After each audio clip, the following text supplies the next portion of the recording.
我線上我當你講嘅時候咧，我覺得我有啲想喊啦已經。咁咧應該就係我可能即係9月係一個情緒好差，或者我覺得都係無論對咩叫愛啦，或者係對自己啦一啲睇法啦，咁所以喺呢啲位我諗我好奇，咁所以就我諗我揾緊好多方法去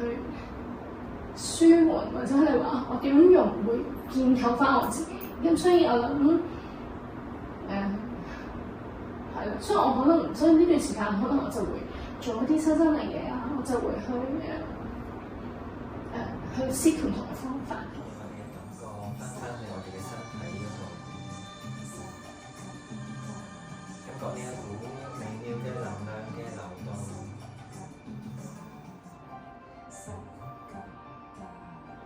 我覺得嗰個釋放呼吸係幾好嘅，因為可能就咁企喺度試嘅時候，都已經會覺得有陣時都係會收埋或者堅硬住，但係即係我哋都需要一啲好波調或者好誇張咁樣嘅嘢去幫其實 store 住嘅嘢嘔翻出嚟。所以頭先你幫我推呢度嘅時候，我覺得嗰個好好嘅，因為我都覺得可能我好棘啦，或者係我會覺得即係嗰個推進，我覺得好好啊！即係呢個同埋我覺得我哋 very beginning 咧，你話好呼吸唔使 hold 住啦，我都覺得我成日都會係咁噶，即係你留意到我就係、即係當大家要我好 attend 嗰個呼吸嘅時候，我就會唔知點解即係我就好似要跟住大家講嗰個程序咧，我就會咁即係下一步咁樣，即係好似我就唔會可以好自然咁呼吸。咁但係我估可能